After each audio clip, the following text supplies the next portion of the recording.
اگر میں لڑنا چاہوں اور اللہ کی راہ میں لڑ لڑ کر شہید ہو جاؤں اور شہادت کے بدلے اللہ اگر مجھے جنت دے دے تو آپ کا کیا بگڑ رہا ہے؟ اللہ کے نبی بیٹوں سے کہتے ہیں عمر ابن جموع کے، اگر تمہارا باپ خواہش ہی رکھتا ہے اور میدان جنگ میں لڑ کر شہید ہونا چاہتا ہے اور شہادت پا کر وہ جنت کا ٹکٹ لینا چاہتا ہے تو تمہارا کیا نقصان ہے؟ جانے دو۔ یہ چیزیں ہمیں کیا بتلا رہی ہیں؟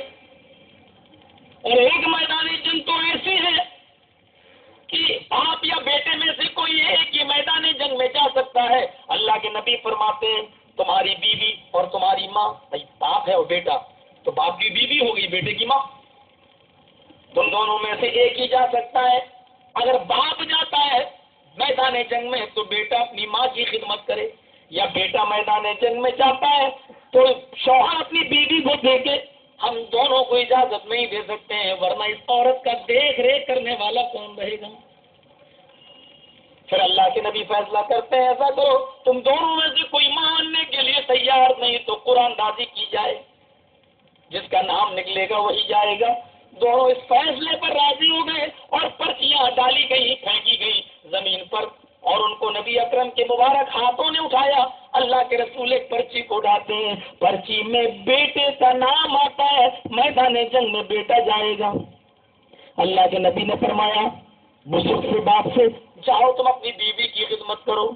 اب باپ نے کہا بیٹے بکریوں کو تم جنگلوں میں چراتے ہو اور جب لوٹ کر واپس آتے ہو تو بکریوں کا دودھ دو کر تم اپنی بیوی کو اور اپنے بچوں کو پہلے نہیں بلکہ مجھے پہلے پلاتے ہو، بعد میں تم پیتے ہو، اپنی بیوی بچوں کو بعد میں پلاتے ہو۔ میں بیمار ہو جاؤں تو تم اپنے اوپر مجھے ترجیح دیتے ہو، ہر معاملے میں تم مجھے اپنے اوپر ترجیح دیتے ہو، بیٹے میدان جنگ میں بھی تم مجھے اپنے اوپر ترجیح دو، مجھے جانے دو۔ اور بیٹا کہتا ہے ابو جان یہ معاملہ تو جنت کا ہے، جس جنت کی تلاش میں آپ ہیں اور مجھ سے اجازت لینا چاہ رہے ہیں، اسی جنت کی تلاش میں تو میں بھی ہوں، اور میں اس جنت میں تو آپ سے پہلے جانا چاہتا ہوں۔ بیٹے نے کسی بھی قیمت پر اپنے باپ کو اجازت نہیں دی اور بیٹا میدان جنگ میں گیا اور جا کر اللہ کی راہ میں شہید ہو گیا۔ یہ صحابہ کا جذبہ ایمان تھا۔ آئیے صحابہ کا ایک اور پہلو دیکھیں، ان کا جذبہ حکمرانی، اور حکمرانی میں ان کا جذبہ عدل و انصاف۔ اور یہ واقعات ہمارے لیے آئیڈیل ہے، ہماری سرکار کے لیے بھی آئیڈیل ہے، ہمارے ذمہ داروں کے لیے بھی آئیڈیل ہے۔ آؤ ہم تمہیں انگلی پکڑ کے چلنا سکھاتے ہیں کہ حکومت کیسے چلائی جائے، سیکھو تم ہم سے سیکھو۔ صاحب مولوی صاحب تم کہاں جا رہے ہو؟ میں اکیلے نہیں جا رہا ہوں، انا ہزارے کو دیکھ لو۔ ہندوستان کے اندر ہر انسان کو اپنی بات کہنے کا پورا حق ہے، اور ہندوستان کے قانون نے مجھے یہ حق دیا ہے۔ میں ہندوستان کے قانون کو سلام کرتا ہوں۔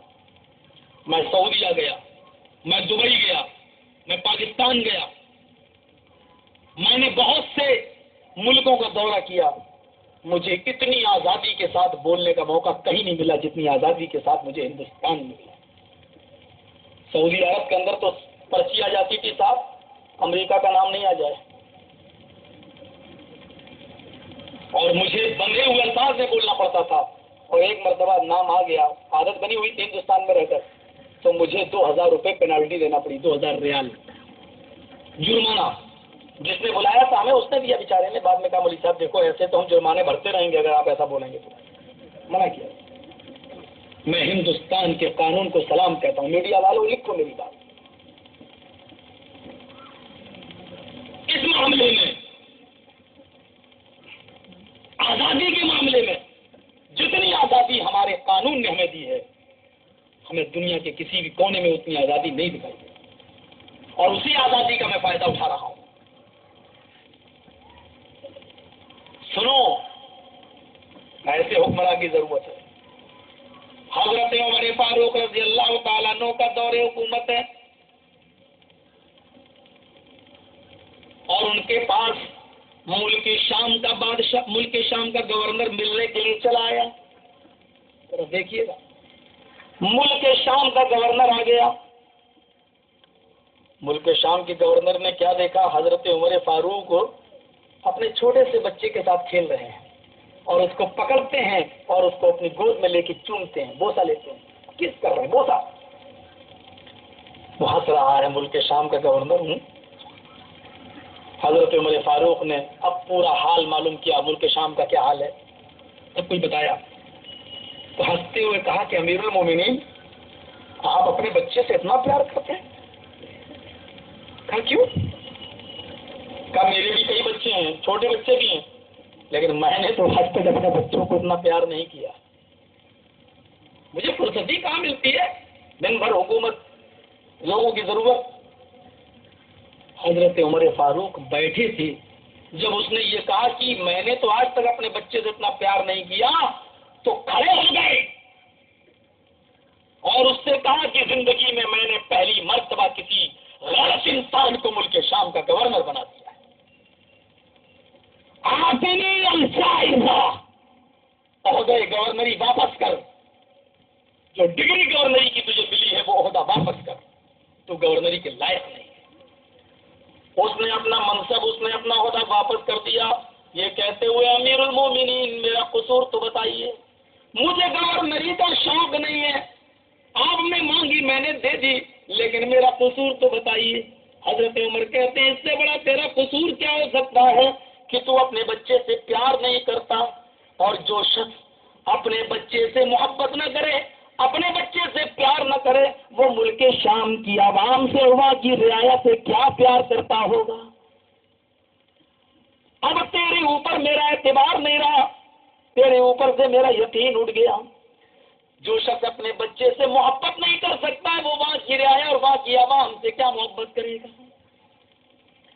یہ واقعہ آئیڈیل ہے، نمونہ ہے حکمرانی کے اصولوں کو بتانے کے لیے، اور ہر حاکم وقت کے لیے کہ سیکھے اس کو اپنی رعایا کے ساتھ کس طریقے سے رہنا چاہیے. حضرت عمر فاروق ایک بار نکلے اور غصے میں تھے، ان کے غلام نے کوئی کام نہیں کیا تھا، اس کا کان پکڑ کر مروڑ دیا. اللہ کے نبی نے جب حضرت عمر کو اس حال میں دیکھا تو فرمایا، عمر آج تم اپنے غلام پر جتنی قدرت رکھتے ہو، طاقت رکھتے ہو، تمہارا مالک اس سے کہیں زیادہ تمہارے اوپر قدرت رکھتا ہے، تمہارے اوپر طاقت رکھتا ہے.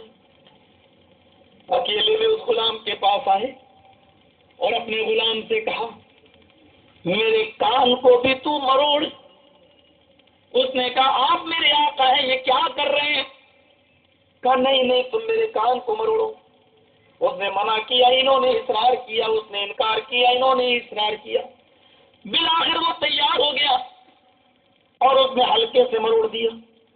فرمایا ایسے نہیں، جیسے میں نے اٹھایا ویسے. اس نے تھوڑا اور تیز مروڑا تو اور تیز، اس نے اور تیز کیا، اور جب اتنی تیز کر لیا کہ حضرت عمر فاروق کو اس بات کا احساس ہو گیا کہ ہاں میں نے اتنی تیز اس کا ایٹا ہوگا، تو کہنے لگے ایسے ہی پکڑے رہنا. اور پھر انہوں نے اپنی گردن آسمان پہ ڈال دی نظریں اور کہا، اے عمر تیرا تکبر کہاں چلا گیا؟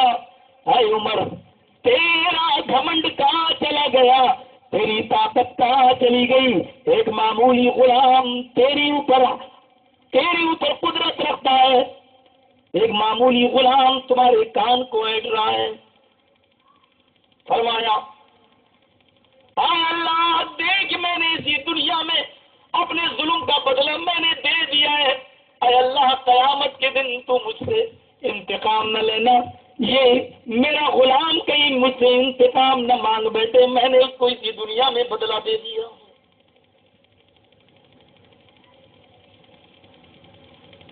کچھ تو وجہ تھی کہ صحابہ کرام کو یہ لقب ملا رضی اللہ عنہم ورضوا عنہ، اللہ ان سے راضی ہو گیا اور وہ اللہ سے راضی ہو گئے. سعید ابن عامر کو حمص کا گورنر بنا کر بھیجا، لیکن اس شہر والوں نے حضرت سعید ابن عامر کے اوپر 4 سنگین الزام لگا دیے. 5-6 مہینے کے بعد جب حضرت عمر فاروق حمص کے اندر پہنچتے ہیں تو پوچھتے ہیں کہ میں نے تمہیں جو گورنر دیا اس سے کوئی شکایت تو نہیں ہے لوگوں تمہیں؟ فرمایا شکایت ہی تو شکایتیں اس سے. کہا کیا شکایتیں؟ کہا کہ آپ نے جس کو گورنر بنایا ہے آپ نے حکم دیا ہے ہر گورنر کو فجر کی نماز کے بعد وہ لوگوں کی شکایتیں سنیں، لیکن آپ کا گورنر سعید ابن عامر فجر کے بعد نہیں آتا، سورج نکلنے کے کافی دیر کے بعد اپنے کمرے میں بیٹھتا ہے اور لوگوں کی شکایتیں سنتا ہے. پہلی شکایت تو یہ ہے کہ وہ فجر کے فوراً بعد نہیں آتے. دوسری شکایت یہ ہے کہ وہ ہفتے میں 1 دن چھٹی رکھتے ہیں، جبکہ آپ نے کسی دن چھٹی کا اعلان نہیں کیا ہے. یہاں تک کہ جمعے کے دن بھی آپ نے یہی کہا کہ فجر سے جمعے کی نماز کے وقت تک لوگوں کی شکایتیں سنو، لیکن وہ شخص ہفتے میں 1 دن چھٹی رکھتا ہے اور بالکل لوگوں کی شکایتیں نہیں سنتا. تیسری شکایت یہ ہے اس سے ہمیں کہ وہ رات میں اگر کوئی ضرورت مند اس کے پاس پہنچ جائے شکایت لے کر تو وہ رات میں کسی کی شکایت نہیں سنتا. اور چوتھی شکایت اس سے یہ ہے کہ کبھی کبھی اس کو مرگی کے دورے پڑتے رہتے ہیں، ہاتھ پیر اس کے چلتے ہیں، تڑپتا ہے. ہم لوگ اس کے علاج کے لیے اس کو کہتے ہیں اور وہ یہ کہہ دیتا ہے کہ یہ میری بیماری لا علاج ہے، اس بیماری کا کوئی علاج نہیں ہے. وہ اپنا علاج نہیں کراتا. اچھا، حضرت عمر فاروق نے نوٹس بھیج دیا، ایسا ہی تمہیں کل کٹگھرے میں کھڑے ہو کر لوگوں کی شکایت کا جواب دینا ہے. حضرت عمر نے کل صبح کا اعلان کر دیا ہے، لیکن رات آتی ہے تو تہجد پڑھنے کے بعد حضرت عمر دعا مانگ رہے ہیں، الہ العالمین میں نے بہت غور و فکر کے بعد سعید ابن عامر کو گورنر بنایا، کل سعید ان شکایتوں کا مقابلہ کرے گا، اے اللہ میرے بھروسے کی لاج رکھ لینا، اے اللہ سعید کے پاس ان شکایتوں کا معقول جواب ہونا چاہیے. صبح عدالت لگتی ہے، بتاؤ یہ کون بتائے گا؟ تعجب ہے کہ اس قسم کی باتیں بتانے والے انسان کو آپ یہ کہیں کہ تمہارے خلاف کیس ہے. اللہم اہد قومی فإنہم لا یعلمون. اللہ تو میری قوم کو ہدایت دے، یہ جانتی نہیں ہے یہ کھلواڑ کس سے کر رہے ہیں. مولوی جرجیز کی ذات سے نہیں، کتاب و سنت کی تعلیمات سے کھلواڑ ہو رہا ہے، یہ مذاق ہو رہا ہے. سعید ابن عامر کٹگھرے میں کھڑے ہیں، حضرت عمر فاروق جج بنے ہیں، لوگ موجود ہیں، شکایتوں کا انبار لگتا ہے. پہلی شکایت یہ ہے، دوسری شکایت یہ. سعید ابن عامر جواب دو پہلی شکایت کا، تم فجر کے بعد لوگوں کی شکایت کیوں نہیں سنتے؟ سورج نکلنے کے بعد کیوں آتے ہو؟ سعید ابن عامر کہتے ہیں کہ میں بتانا نہیں چاہ رہا تھا کیونکہ یہ معاملہ میرے اور میرے رب کے درمیان راز میں تھا، میں اس کو صیغہ راز میں رکھنا چاہتا تھا، لیکن اب لوگوں نے الزام لگایا تو اس کی صفائی مجھے دینا پڑے گی. امیر المومنین آپ نے صرف مجھے گورنر بنایا ہے، میری خدمت کے لیے آپ نے کوئی غلام مجھے بیت المال سے نہیں دیا ہے. میری بیوی آنکھوں سے اندھی ہے، ہاتھوں سے کوڑی ہے، پیروں سے لنگڑی ہے. فجر کی نماز پڑھنے کے بعد صبح جب میں اپنے گھر جاتا ہوں تو تھوڑی سی میں قرآن کی تلاوت کرتا ہوں اور اس کے بعد میں اپنے ہاتھ سے کھانا بناتا ہوں، سالن تیار کرتا ہوں، روٹی پکاتا ہوں اور پھر میں اپنی بیوی کو کھلاتا ہوں. امیر المومنین مجھے ایسا کرنے میں دیر ہو جاتی ہے اور سورج نکل آتا ہے. میں یہ پورا کام گھر کا نپٹانے کے بعد پھر میں دربار خلافت میں جاتا ہوں، آفس میں بیٹھتا ہوں اور لوگوں کی شکایت سنتا ہوں۔ میں نے آج تک آپ سے غلام نہیں مانگا ہے اپنے گھر کی خدمت کرنے کے لیے۔ امیر المومنین کی نظریں آسمان پر اٹھی۔ الحمدللہ رب العالمین، تمام تعریفیں اس اللہ کے لیے جس نے میرے بھروسے کی لاج رکھی۔ اے سعید ابن عامر، لیکن ابھی بھی تم مجرم ہو، کیونکہ ابھی 3 سوال تمہارے اوپر اور ہیں۔ تم ہفتے میں ایک دن چھٹی مناتے ہو، کیوں؟ امیر المومنین، ہماری قوم کے لوگوں سے پوچھو، جو کپڑا میں پہنے ہوئے ہوں اس کپڑے کے علاوہ بھی انہوں نے میرے جسم کے اوپر کوئی دوسرا کپڑا دیکھا ہے؟ لوگوں نے کہا نہیں۔ امیر المومنین، یہ کپڑا بہت موٹا ہے، میری بیوی ہاتھوں سے کوڑی ہے، آنکھوں سے اندھی ہے، وہ یہ کپڑا نہیں دھو پاتی ہے، اس لیے ہفتے میں ایک دن میں اس کپڑے کو خود اپنے ہاتھوں سے دھلتا ہوں۔ موٹا ہے اس لیے سوکھنے میں ٹائم لگتا ہے، اس دن کی میں ساری نمازیں اپنے گھر ہی میں پڑھتا ہوں۔ امیر المومنین، اس لیے میں ہفتے میں ایک دن چھٹی رکھتا ہوں، لیکن میں نے اپنی قوم سے کبھی اس بات کو ظاہر نہیں ہونے دیا ہے کہ میرے پاس کپڑے نہیں ہیں اس لیے میں نہیں آتا ہوں۔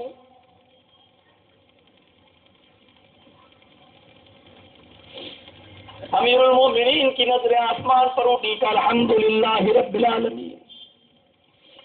لیکن ایسا ہی تیسرا الزام یہ ہے کہ تم رات میں کسی کی گفتگو نہیں سنتے ہو۔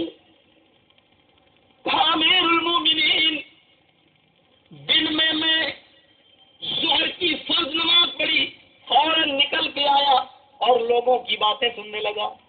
عصر پڑھی، فوراً آیا۔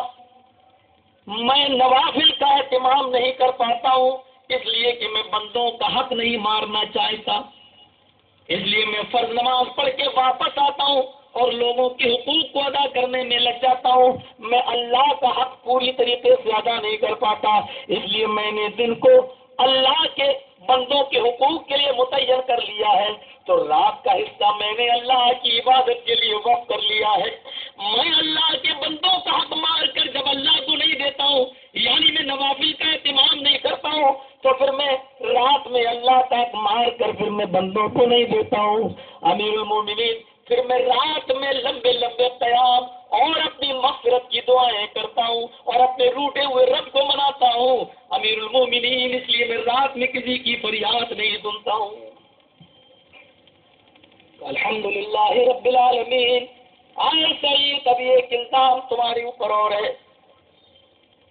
قوموں کی طرف سے تمہیں اجازت ہے، لوگوں کی طرف سے اجازت ہے، تمہیں مرگی کے دورے پڑتے ہیں، تم اپنا علاج کراؤ اور جو خرچہ لگے اس کو بیت المال سے خرچ کرو۔ تم نے ایسا کیوں نہیں کیا؟ امیر المومنین، لوگوں کی اجازت دینے سے کیا ہوتا ہے، جبکہ مجھے یہ معلوم ہے کہ میری یہ بیماری لا علاج ہے۔ حضرت عمر نے کہا سعید، تم غلط کہہ رہے ہو، کوئی بھی بیماری لا علاج نہیں ہے۔ میں نے اللہ کے نبی جناب محمد رسول اللہ کو فرماتے ہوئے سنا ہے، اللہ کے نبی فرما رہے تھے کہ اللہ نے موت کے علاوہ ہر بیماری کا علاج اتارا ہے، موت کے علاوہ ہر بیماری کے لیے شفا اتاری ہے، لہذا تم یہ غلط کہہ رہے ہو کہ میری بیماری لا علاج ہے۔ امیر المومنین، اب میں آپ کو بتاؤں کہ میری بیماری کیسے لا علاج ہے۔ جب میں حالت کفر میں تھا اور جن لوگوں نے حضرت خبیب کو گرفتار کیا تھا، پگڑا تھا، میں بھی ان لوگوں میں شامل تھا۔ امیر المومنین، حضرت خبیب کو جب سولی دی جا رہی تھی، حضرت خبیب کو جب سولی پہ لٹکایا جا رہا تھا، تو اس وقت میں بھی ان کافروں کے ساتھ تھا، بلکہ ان کو پھانسی کے پھندے پہ لٹکانے سے پہلے ان کی کمر میں کھنجر مارا گیا تھا۔ کھنجر ان کی کمر کے داہنی طرف سے داخل کیا گیا اور بائیں طرف نکال دیا گیا۔ اے امیر المومنین، کھنجر مارنے والا کوئی اور نہیں، وہ میں ہی تھا۔ امیر المومنین، خبیب کو خنجر میں نے مارا تھا اور اس کے باوجود بھی وہ مسکراتے ہوئے پھانسی پہ لٹک گیا اور اس نے یہ کہا کہ جتنی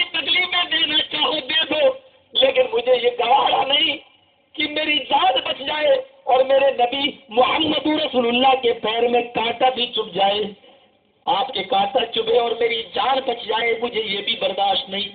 امیر المومنین، جب خبیب کو کھنجر مارنے والا منظر میری آنکھوں کے سامنے آتا ہے تو میں کانپنے لگتا ہوں اور مجھے مرغی کے دورے پڑنے لگتے ہیں، میں زمین پر گر جاتا ہوں۔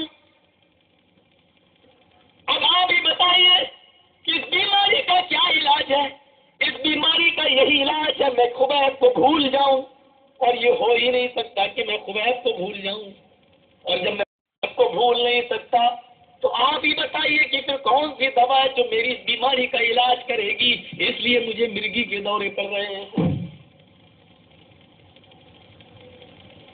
رضی اللہ عنہم ورضوا عنہ، اللہ ان سے راضی ہو گیا اور یہ اللہ سے راضی۔ یہ انداز حکمرانی ہے، گورنر ہے لیکن ایک کپڑا ہے، اس کا گورنر ہے اپنی بیماری کا علاج نہیں کروا رہا، گورنر ہے اپنے ہاتھ سے کھانا بنا رہا۔ تکلیف ہوتی ہے جب کوئی یہ کہتا ہے کہ اسلام تلوار کے زور سے پھیلا، رونا تھا۔ یہ الفاظ کہنے والوں کی زبانیں کٹ کر زمین پر گر کیوں نہیں گئی؟ یہ جملے کہنے سے پہلے زمین پھٹ کیوں نہیں گئی اور یہ زمین میں دھک کیوں نہیں گئے؟ صبر کی انداز، رات میں گشت کر رہے ہیں تو ایسے بن کر رہے ہیں جیسے کوئی ان کو دیکھے تو امیر المومنین نہ سمجھے۔ اور تاریخ خطیب بغدادی میں یہ واقعہ نقل کیا گیا، سنو، ہر مسلک کے لوگ موجود ہیں، کسی پر اٹیک نہیں کرنا ہے مجھے، ہم سب آپس میں میرے بھائیوں، ایک کلمے ایک نبی کے ماننے والے، ہمارے گھر کے جھگڑے ہیں، دعا کرو اللہ تعالیٰ ہمیں ان گھر کے جھگڑوں کو گھر میں ہی نپٹانے کی توفیق عطا فرمائے۔ افسوس ہوتا ہے ایک جگہ گیا، لوگوں نے مقدمہ دائر کر دیا میرے اوپر بدایوں میں، مولوی صاحب ہماری تو جج صاحب ہماری مسجد میں کچھ لوگ آتے ہیں گنڈے اور زور سے آمین چلاتے ہیں۔ ایسا وہ بیچارہ نہیں جانتا تھا آمین کیا ہوتا ہے، اس نے کہا پکڑ کے لاؤ۔ اب وہ 8-10 آدمی ہی جو بیچارے نئے نئے ایلیڈیز تھے، بیچارے کوئی مسجد نہیں تھی تو وہ لوگ دوسروں کے مسجد میں چلے جاتے تھے نماز پڑھنے۔ اب یہ آمین زور سے بولتے تو ان لوگوں نے کیس کر دیا۔ جب ایسو نے بلایا اس موقع پر میں وہی تھا، تو ان 8 آدمیوں کو پکڑا تو پکڑا گیا، ہم کو بھی لے گئی پولیس، چلو تم بھی چلو، تم بھی تقریر کرنے آئے ہو۔ اب وہ سب بیچارے اچھے لوگ تھے، باشرہ لوگ تھے، لمبی داڑھی تھی ان کی سب کی، تو ایسو نے ان کو دیکھا، دیکھنے کے بعد کہا ارے میں نے گنڈوں کو پکڑنے کے لیے کہا تم ان کو پکڑنا ہے؟ کہا صاحب جن کے نام FIR ہے وہ یہی لوگ۔ ان سے پوچھا انہوں نے FIR کی، یہی لوگ ہیں؟ صاحب یہی لوگ ہیں، ہم لوگ آمین چلاتے ہیں، یہ ہماری مسجد میں آتے ہیں۔ کہ بھائی تم لوگ کیوں چلاتے ہو؟ لوگ خاموش ہوئے، ایسا ہے ویسا۔ بھائی ان سے پوچھا، میں نے کہا ان سے پوچھیے ایسو صاحب ہمارے آمین کہنے سے ان کو پریشانی کیا ہے؟ تو وہ ایسو نہیں جانتا بھائی آمین کیا، دیکھیے جب کافر ہے تو کیا جانا بیچارہ، اور ہمارے فیصلے ان کی عدالت میں جاتے ہیں۔ تو ایسو نے کہا کہ بھائی اچھا تم لوگ بتاؤ تمہیں کیا پریشانی ہے اگر یہ آمین چلاتے ہیں؟ کہا پریشانی ہے یہ لوگ ہمیں چڑھاتے ہیں۔ کہا اچھا تو آمین کیا تمہاری ماں کا نام ہے؟ یہی سمجھے آمین تمہاری ماں کا نام ہے؟ کہا نہیں صاحب۔ تو کہا بہن کا نام یا بیٹی کا نام، کچھ نام کس کا ہے یہ؟ صاحب کسی کا نام نہیں۔ پھر کیوں چڑھتے ہو؟ میرے ذہن میں خیال ایک بات آئی، میں اٹھا اور میں نے ایسو کے کان میں کہا سر آمین تو یہ بھی بولتے ہیں۔ تو گیا کہتا کیا یہ لوگ بھی بولتے ہیں؟ میں نے کہا آپ ہم سے نہیں پوچھیے، ان سے پوچھ لیجیے۔ ان سے پوچھا جنہوں نے FIR کی، تم لوگ بھی آمین بولتے؟ کہتا ہم لوگ آہستہ بولتے ہیں، یہ زور سے بولتے ہیں۔ اب اس کو غصہ آیا، ڈنڈا ہوا، تیری ماں کہاں، تیری بہن، تو پولیس والے ہیں، گالی تو ان کا کلمہ ہے۔